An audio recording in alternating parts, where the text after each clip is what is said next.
Berarti kayak begini ininya, hipotesisnya. Ini H1, H0. Nah, kalaupun ada tulis HA juga sebagai H alternatif boleh juga. Nah, terus bagaimana cara menampilkan data? Nah, karena ini data kuantitatif saja, berarti kita pakai histogram saja.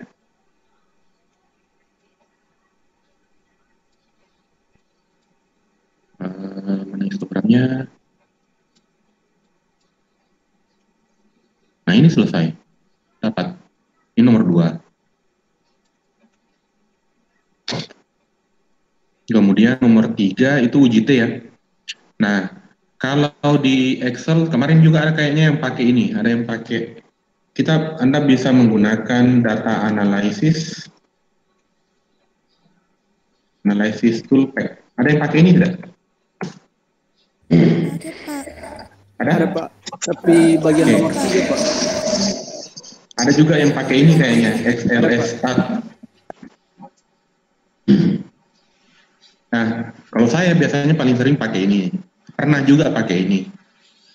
Nah, data analysis toolpack itu Anda bisa aktifkan, kayaknya semua Excel ada, yang terbaru tapi mungkin ya. Mungkin 2016, mulai 2016 mungkin sudah ada. Itu di option, saya ingat dulu, add in. Nah, di sini nanti Anda tinggal manage, ada manage ini go. Tinggal Anda centang data analysis toolpack. Kemudian oke, nanti akan muncul di tab data, itu ada data analysis. Nah, di sini kita mulai, jadi kita tinggal klik data analysis, kemudian,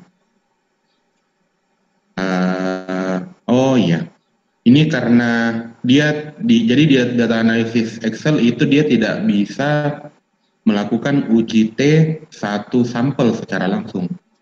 Kita harus bikinkan di sini karena dia di hipotesis kita itu 75 ya, berarti harus 75 di sini dibuatkan. 5, kemudian tinggal data analysis, kemudian ambil saja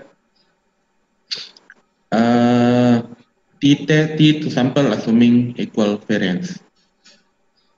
Kemudian variabel pertama ini blok ke bawah. Kalau Anda ambil headingnya, berarti nanti dicentang ya di sini label. Artinya baris pertama itu adalah judul tabelnya.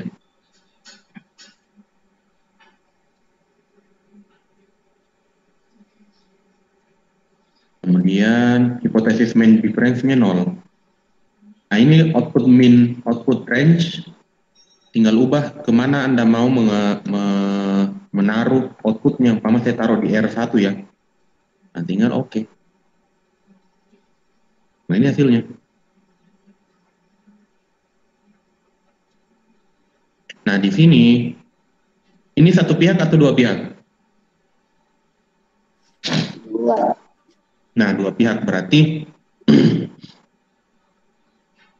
di sini itu p-value, ini kesimpulannya ya. Jadi saya kan kemarin bilang pakai apa ya? Pakai American Psychological Association yang edisi ke-7. UJT satu sampel yang dilakukan dengan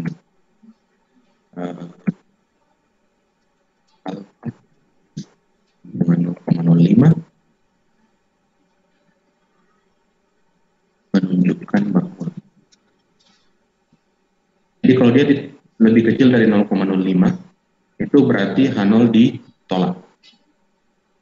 Kalaupun Anda mau pakai UJT berarti kalau Anda mau pakai UJT berarti salah, ini hipotesisnya yang salah. Karena kita mau kalau ada lebih besar sama dengan, karena kan nilai KKM itu minimal 75, jadi semua yang ada sama dengannya itu harus di H0, yang tidak pakai sama dengan itu pasti di H1. Oke. Uji T satu sampel dilakukan dengan menunjukkan. Jadi ini kan p-value-nya lebih kecil dari 0,05, berarti H0 ditolak. Jadi setiap kali Anda melakukan analisis apapun, kalau p-value-nya, kalau di SPSS itu T titik T, bukan T sig SIG titik. Kalau Anda dapat kolom SIG titik, kemudian nilainya yang di dalam kolom itu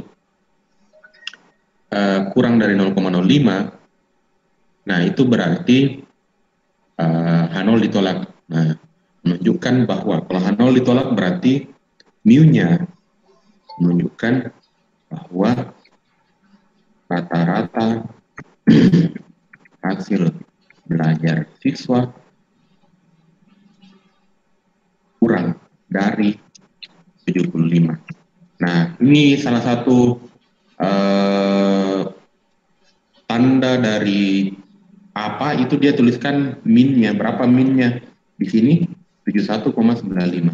M sama dengan 71,95. SP itu harus diakarkan ini. Jadi tinggal akar sama dengan RT 5,9. XP sama dengan 5,9. Kemudian terakhir tuliskan p-value-nya. I lebih kecil dari 0,05. Oke, selesai. Tinggal ambil kesimpulan. Apa kesimpulannya? Berarti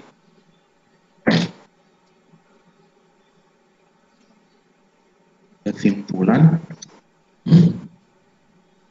rata-rata nilai siswa tidak memenuhi KKM. Selesai.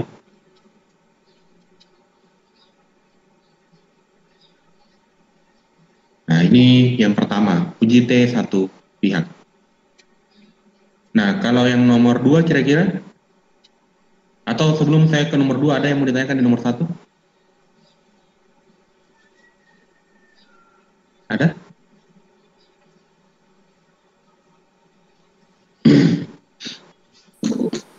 Ada yang benar di nomor 1?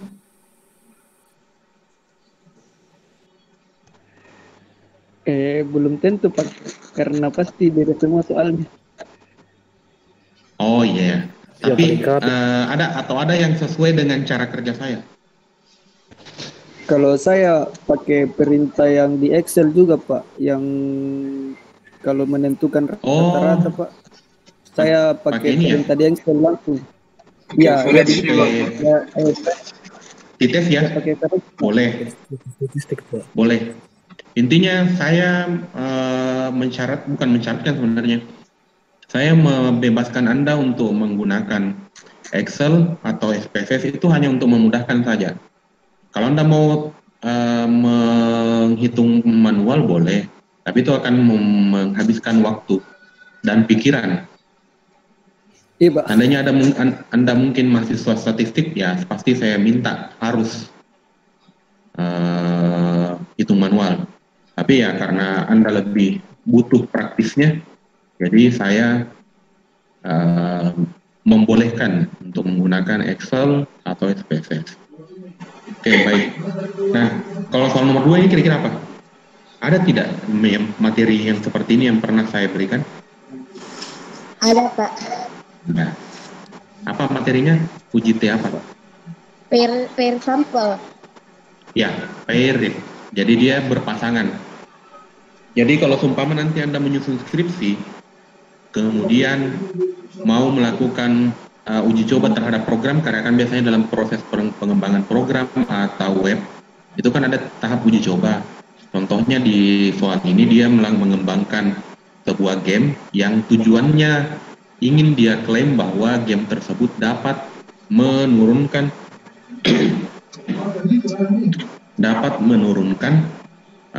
tingkat stres. Nah, bentar ya saya terjemahkan dulu. Dapat menurunkan tingkat stres. Nah, karena dia ini data duanya. Oke, saya sudah copy ya.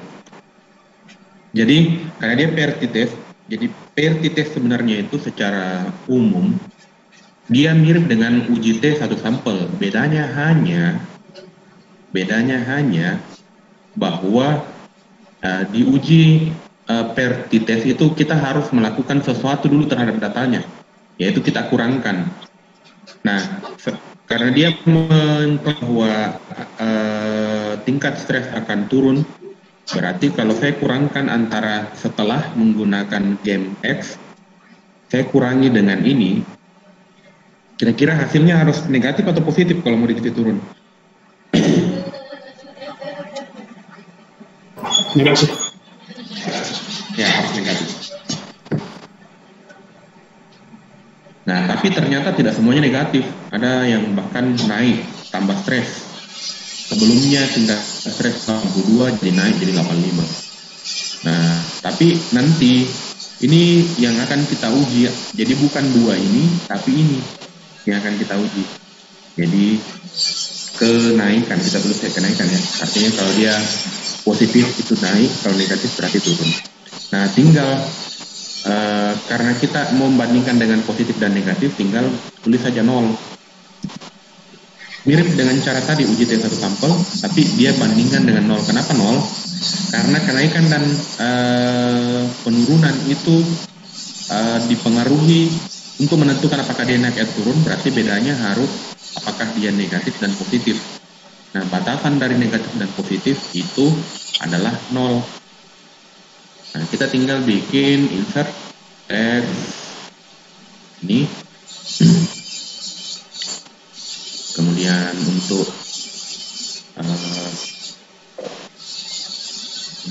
ininya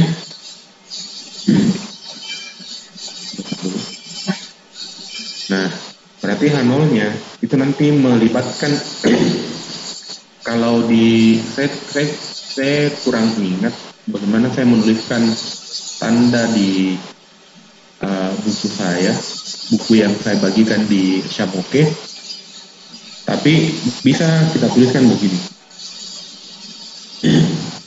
new difference, perbedaan antara post dan pre. Jadi kalau untuk ini konteksnya itu mungkin bisa cocok untuk Tekkom, cocok juga untuk PTIK. Jadi kalau Anda mau mengembangkan game atau mengembangkan hardware atau mengembangkan sesuatu yang mau diuji, nah kita bisa pakai seperti ini. Nah, bisa juga di pendidikan, seumpama Anda mau menerapkan sebuah model pembelajaran, ya tinggal ukur dulu hasil belajarnya sebelum diberikan model pembelajaran. Setelah itu kasih model pembelajaran selama beberapa minggu. Setelah itu ukur lagi setelah diberikan pembelajaran. Nah, kita lihat apakah hasil belajarnya akan naik. Nah, itu yang berarti nanti kalau Anda punya skripsi seperti itu, dia nanti dianalisis dengan menggunakan paired t-test. Nah, ini tadi 0 ya. Nah, karena dia mau melihat kenaikan, berarti nanti HA-nya itu harus HA atau H1 itu harus lebih besar dari 0. Karena dia mengklaim bahwa terbalik. Karena kalau turun stresnya berarti dia harus lebih kecil. Karena turun. Kecuali kalau kayak konteksnya adalah hasil belajar, kita menganggap bahwa nanti setelah saya kasih model pembelajaran tertentu ini hasil pembelajarannya akan naik atau meningkat, berarti nanti di sini hipotesisnya lebih besar dari 0. Nah, kebetulan karena ini dia mengklaim tingkat stresnya akan menurun. Nah, menurun itu artinya lebih kecil dari 0 perbedaannya. Nah, sekarang tinggal kita kalau ditampilkannya pakai histogram saja ya. Ini bisa pakai histogram. Bisa juga kayaknya bisa juga pakai kalau Anda mau. Ini bisa pakai ini bisa pakai ya ini. Nah, ini bisa kalau Anda ingin memperlihatkan satu-satu orang ya, bagaimana dia naik turun sebelum dan setelah Bisa juga kalau Anda mau menampilkan datanya, data dari kenaikannya boleh pakai histogram berarti kalau ini. Kalau tadi itu diagram batang ya. Kalau ini pakai histogram. Histogram. Nah, selesai ini. Ini sudah tampil datanya. Kemudian analisisnya berarti sama dengan tadi. Data analisis, kemudian ini sama, ini tinggal ubah range-nya. Ya.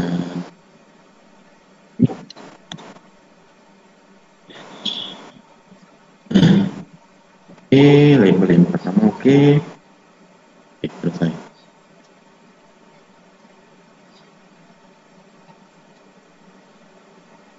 Ini hasilnya. Nah, kita lagi lihat one tail-nya. Ini kan lebih kecil sekali dari 0 ya. Berarti penulisan apanya itu uji. Uji T berpasangan yang dilakukan dengan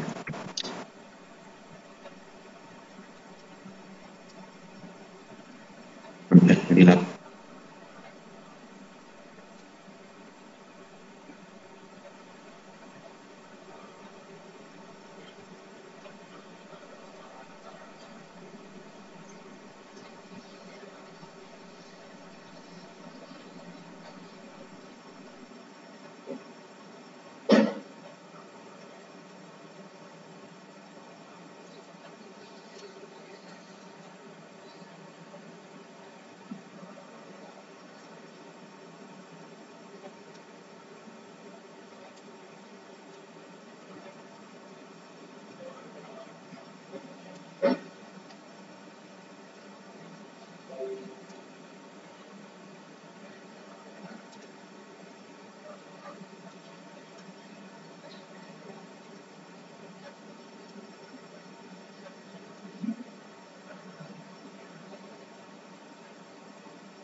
Itu lebih kecil daripada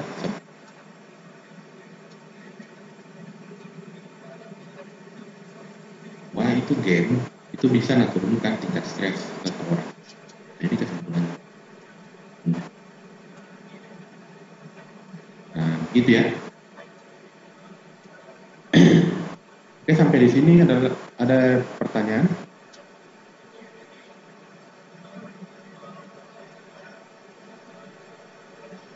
Ya, jadi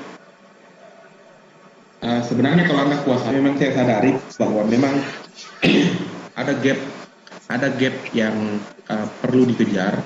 Makanya saya kasih waktu sampai 12 jam. Nah, itu pun yang parah sebenarnya adalah ada yang baru buka soal itu jam 8 malam. Ada yang baru buka soal jam 8 malam. Nah, itu sudah bukan masalah bagi saya, bukan masalah saya lagi. Itu adalah masalah Anda karena saya sudah kasih soal di jam 10.30 pagi kemarin dan ditutup jam 10.30 malam. Oke. Ini Pak, ada. Nah, kira-kira kalau ini ya Ada yang mau Ini Pak, bertanya? ada teman, iya Pak, ada teman kelas saya bertanya Pak, ini bagaimana kalau terlambat kumpul, misalkan karena jaringan jelek, padahal dia sudah selesai sebelum deadline, hanya saja pas mengirim jelek sekali jaringan terputus sama oke Pak. Eh, saya sebenarnya seandainya mungkin waktunya itu 2 jam, ya oke lah, tidak masalah jaringan jelek. Eh, tapi masalahnya adalah apakah dalam waktu 12 jam itu jaringan jelek terus dari mahasiswa? Anda bisa berpikir, Anda sudah mengupayakan 3 jam ya, Anda kerjakan 4 jam atau 5 jam, terus ternyata jaringan jelek terus. Harusnya itu sudah bisa disimpulkan bahwa di sini saya akan bermasalah kalau saya kirim lewat di sini. Nah, harusnya itu diantisipasi. Tapi nanti Alam bisa kasih tahu saya siapa orangnya ya. Saya mungkin akan memberikan keringanan, tapi tetap ada penalti dari saya. Karena itu tadi waktunya 12 jam. Oh, iya. Jadi harusnya tidak ada alasan. Harusnya. Iya, siap. Oke, Alam? Iya, oke. Ada lagi yang mau bertanya? Sebelum saya lanjutkan. Oke. Nah, untuk yang nomor 3 ini kita pakai apa? Iya, siap Pak. Regresi. Regresi. Regresi bergantung dengan Tapi ada regresi tambahannya ini. ada variabel dummy. Ya, pakai variabel dummy. Ada tidak yang saya berikan di MOK? Ada Pak. Regresi ada. Regresi ganda ada. Regresi dengan variabel dummy ada. Nah, jadi lagi-lagi tidak ada alasan bahwa Anda kesulitan mendapatkan referensi. Nah, memang gapnya hanya bagaimana Anda bisa memahami masalah. Jadi, tapi sebelumnya supaya ini bisa jadi dummy, kita harus mengubah dulu jenis kelamin. Jadi, statistik itu, karena kan di sini jenis kelaminnya dia kualitatif ya, laki-laki, wanita, laki-laki, wanita. Harusnya laki-laki perempuan ini saya salah tulis. Nah, itu jadi kita harus, karena statistik itu tidak bisa mengolah statistik inferensial ya, dia tidak bisa mengolah kata, dia hanya mengolah angka. Makanya jenis kelamin ini kita ubah menjadi variabel dummy. Jadi di sini tulis saja dummy. Jadi saya sudah copy di sini, saya tulis. Nah, sebenarnya kalau Anda pakai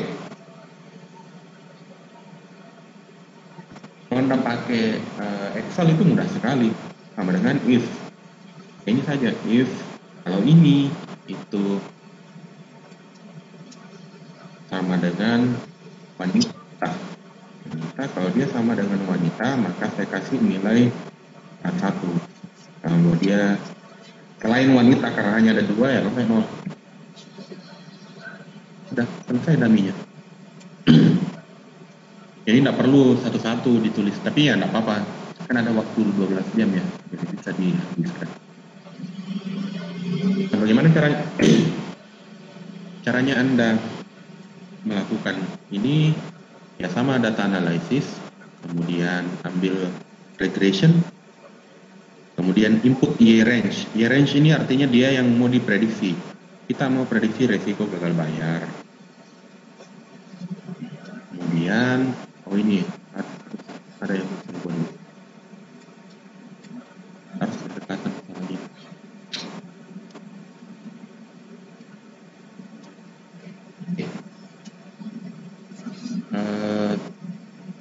Y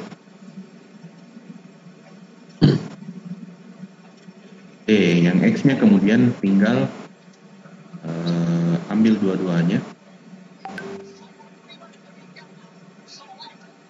label yang pertama, kemudian output range-nya saya atur di G1.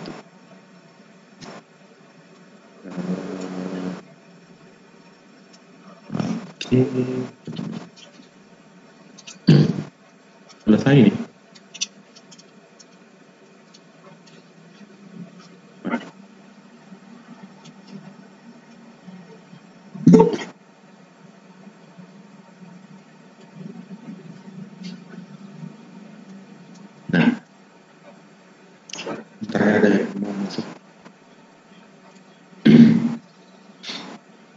Oke. Nah, lagi-lagi kita akan melihat p-value-nya. Apakah dia lebih kecil atau lebih besar. Nah, dari sini kelihatan. Kalau dia lebih nah, tadi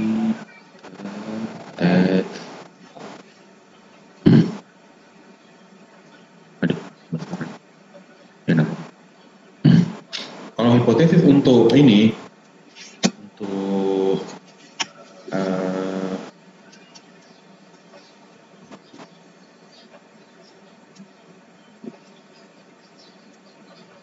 untuk regresi itu 0, tapi kita pakai beta. Beta sama dengan 0 dan beta tidak sama dengan 0, 1.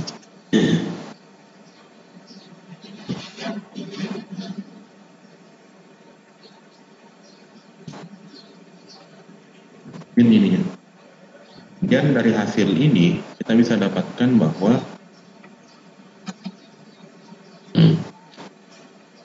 analisis regresi yang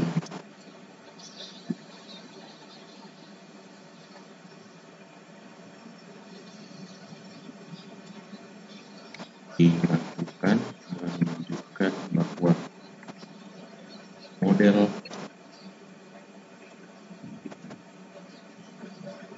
dari model signifikan ini kita bisa dapatkan dari tabel ANOVA-nya sebenarnya. Kalaupun Anda mungkin nanti akhirnya tidak signifikan, sorry. Walaupun Anda tidak memasukkan ANOVA, hanya memasukkan koefisiennya tidak masalah, karena memang di buku itu saya cuma membahas tentang koefisien.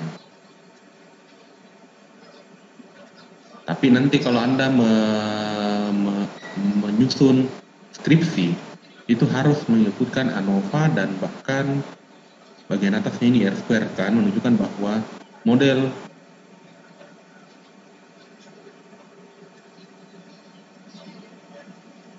regresi tidak signifikan. Kenapa tidak signifikan? Karena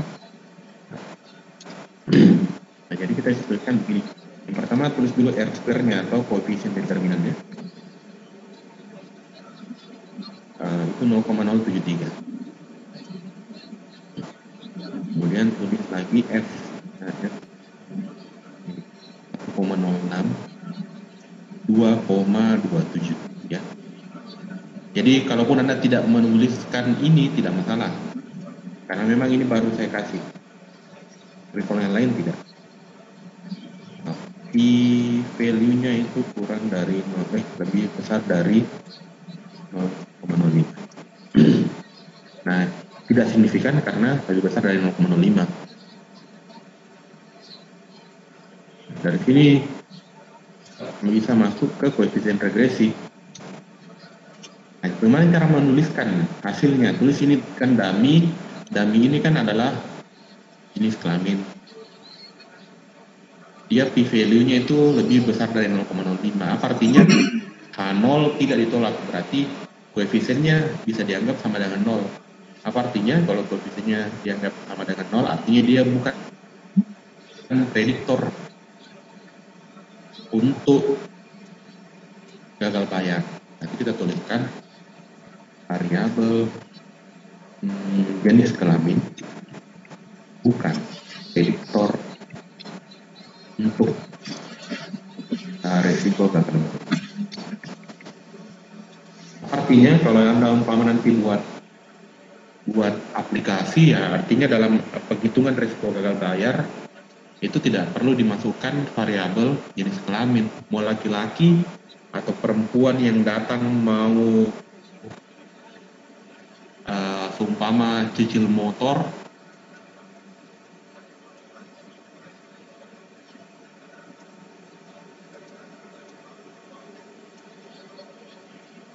ini biasanya di finansial ya, ada aplikasinya. Kalau Anda lihat mungkin ada kejadian di sekitar Anda, ada orang cicil motor tapi itu menunggak cicil motornya. Nah, itu disebut sebagai gagal bayar. Nah, jadi ini juga mungkin literasi finansial bagi Anda, bahwa saat nanti Anda sudah dewasa dan akhirnya mau pinjam uang sebagai modal usaha mungkin, atau mau cicil motor atau mobil atau rumah, ini sebenarnya Anda harus hati-hati betul untuk mencicil, harus betul-betul tahu kemampuan Anda. Kenapa? Karena kapan Anda gagal bayar satu kali saja, itu tidak bisa lagi pasti pinjam di tempat manapun. Kenapa? Karena Anda sudah tercatat di database-nya Bank Indonesia sebagai orang dengan cap pernah tidak membayar 1 bulan. Jadi cuman karena 1 bulan itu akhirnya kemanapun Anda bank itu tidak bisa, tidak kasih. Pernah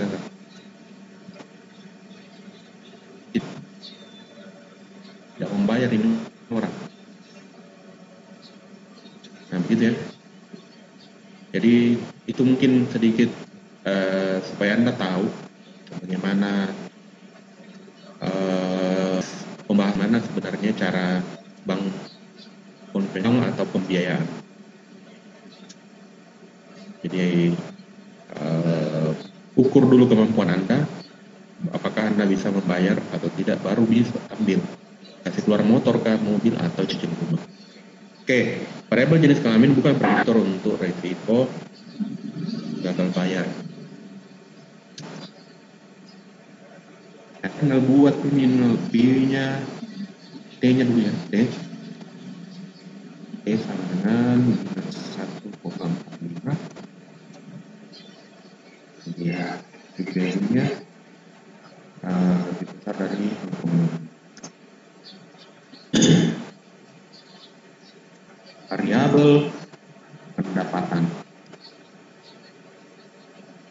juga bukan prediktor untuk resiko. Meskipun sebenarnya ini harusnya jenis kelamin dan pendapatan itu ada pengaruhnya ya. Tapi kan karena datanya betul-betul saya acak, jadinya kesimpulannya bisa berbeda. Resiko gagal pada. Baik,